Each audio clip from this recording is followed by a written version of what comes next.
That title there is correct. That title is correct. If you haven't seen it, you definitely need to check that series out. And my reactions to it are on YouTube memberships and Patreon.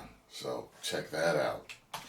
Let's see what the drinker has to indeed say.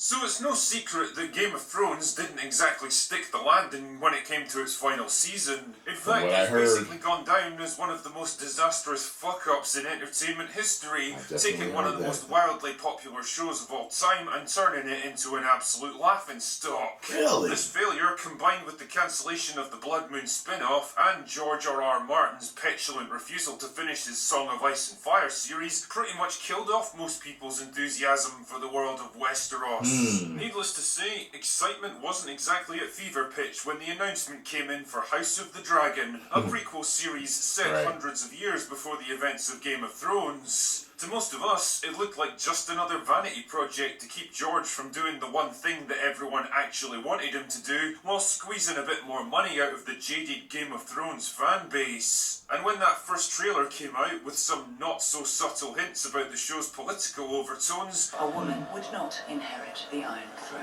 because that is the order of things. Most of us confidently predicted it would come and go like a fart in the wind, including yours truly as it happens. But holy shit, I'm pleased to say that I was 100% wrong on this one. House of the Dragon is a fantastic show that recaptures the spirit of peak Game of Thrones with strong writing, competent world building, and a fantastic cast of characters played by talented and capable actors. In short, it's basically everything I didn't think it would be, and it's a neat little warning not to judge a show by its trailer. The story picks up about 2 centuries before the events of Game of Thrones. It's a time of relative peace and prosperity in Westeros, with the Targaryens presiding over a mostly united kingdom. The only problem is that the current king Viserys hasn't managed to produce any male heirs, and when his wife dies in childbirth, he goes against the advice of his court and names his daughter Rhaenyra as his heir. This is a bit of a controversial move, because no woman has ever sat on the Iron Throne, and in fact the only reason Viserys himself became king was because they passed over his older relative who had a stronger claim but happened to be a woman.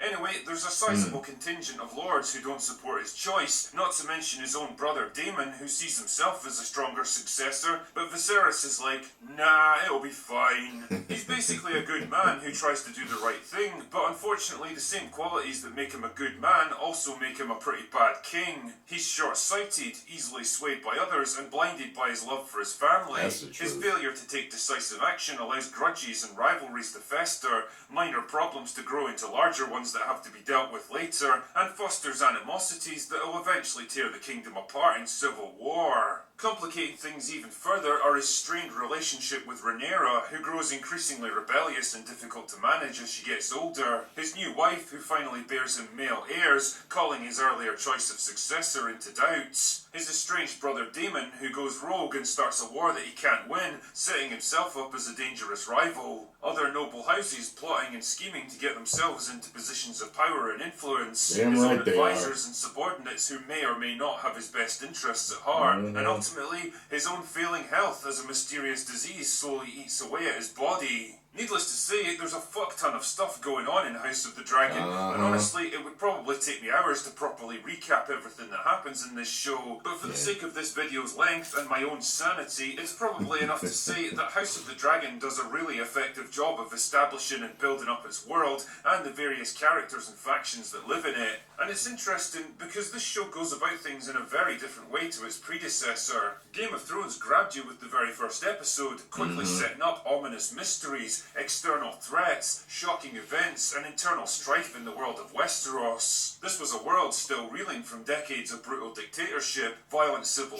war, and a winter that swallowed up entire generations in the cold and dark. But House of the Dragon, on the other hand, takes a slower, more cautious approach, showing us a Westeros that's more or less stable and prosperous, presided over by a Targaryen dynasty at the height of its power and influence. We get to see the first tiny cracks appear that will eventually open up into gaping chasms in a story that unfolds over decades, with characters and relationships growing and maturing along with it. The way friends and family can slowly be turned into enemies by bad advice, bad choices, and in some cases, sheer bad luck. And if I had to compare it to something, I'd say it's more like the British drama series The Crown rather than Game of Thrones. I mean, don't get me wrong, it's still got moments of brutal violence, explicit sex, and more swearing than a live stream with me and Count Dankula, but it's less of a narrative focus now than it was in the Game of Thrones days. House of the Dragon's a more restrained kind of show, at least so far, concentrating more on character development, political manoeuvring, plotting and scheming, which could have left it feeling boring and stale if it wasn't so well handled.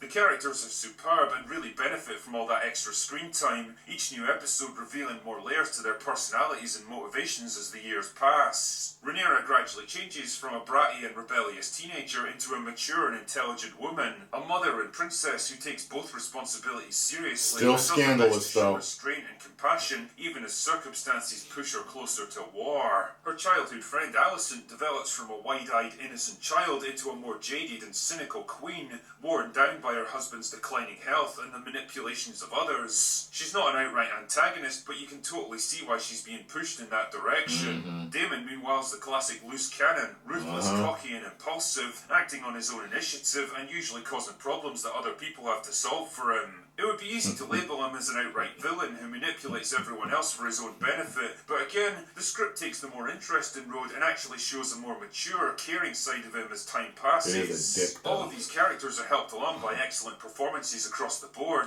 especially the older actors who portray them in their adult years. Matt Smith absolutely owns the role as Daemon, dominating every scene he's in, but Emma Darcy is more than a match for him as adult Rhaenyra, giving the character a compelling combination of strength, dignity, compassion, and flashes of ruthless determination.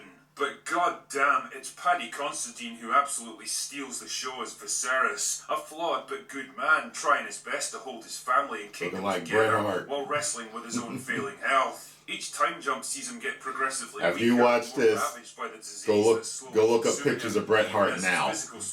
Looks like Bret Hart. Character only grows stronger. And the scene where he takes to the Iron Throne for the last time, barely even able to walk by himself, was one of the most poignant and moving moments. It looks like a character from Elden Ring, it's right there. That character it looked like the dude with the cut off the arm or whatever. Shows like this. The world of House of the Dragon is not a forgiving one for any of these characters, and to its credit, it's equally honest about the harsh reality of being a woman in a place like this. Girls are frequently married off to men they've never met while they're still children. Marriages are political bargaining tools rather than acts of love. They're not expected to inhabit positions of power and influence because stuff like that's never been done before. And when it comes to having children in a world with only the most rudimentary medical technology, each new pregnancy is basically a gamble that could just as easily end in death. The very first episode delivers an unflinching insight into what can happen when giving birth goes wrong, and it's definitely not a one-off circumstance. I always respected this girl with a breech birth and no hope of survival who just nopes right out of the situation. Sometimes you just need to know when to call it quits, I guess. The point I'm making here is that rather than trying to push some weak, superficial image of female empowerment by simply turning them into men who can fight and punch just as hard as guys twice their size, it takes a much more honest, believable, and ultimately effective approach. The women of House of the Dragon are no physical match for their male counterparts, but fuck me, you absolutely respect them when you realise what they have to go through. Being mothers enhances their strength of character in this show instead of holding them back like most of Hollywood seems to believe these days. Compare these genuinely strong and interesting characters to the flaccid, ridiculous, manufactured girl bosses of Rings of Power, and you begin to realise why one show gradually blossomed. I don't think I saw his video on Rings of Power. I have to see that. Source material. People have got a pretty strong sense for fakery and insincerity, and they don't fucking like it. Overall, House of the Dragon turned out to be one of the most pleasant surprises of 2022 for me. A show that succeeded despite seemingly having everything set against it, that sold itself on its own merits rather than lazily coasting on name recognition, and ultimately turned out to be a really well-constructed piece of storytelling. It doesn't undo the disastrous end of Game of Thrones, but maybe it doesn't really need to. Maybe it's enough to tell its own new story with new characters. And well, it's more than enough to get me excited for Season 2. Yeah. Oh yeah, and just before I go, I wanted to say a massive thanks to all the people who contributed to the Kickstarter for Rogue Elements, my first short film. We only launched the campaign last week and we've already reached 10 times our initial funding goal, allowing us to hire way more strippers than we'd originally projected. Seriously though, I'm incredibly grateful for all the support, and me and the rest of the production team are working hard to deliver the very best product that we can. And if you're new to this channel and none of this makes the slightest bit of sense to you, or you're still thinking about getting involved, then the good news is there's still a few weeks left to become a backer. Either way, I'll leave a link to the Kickstarter in the description so you can take a look. Anyway, that's all I've got for today. Go away now. Yeah, man, definitely a good review. This is a must-see, especially with all the trash we're surrounded by when it comes to entertainment these days. This is really good. It's really good. Trust me on that. It makes me want to see Game of Thrones really bad and understand exactly what happened at the end. Was it the last 2 seasons or just the last one? I think it's the last 2 seasons that people hated, right? I can't remember, but I know it's at least the last one. I know that people didn't like how it ended, and I'm so curious to understand what happened. You know I'll do a video when I get to it. You know I will if it doesn't work with me. You know I'm going to tell you.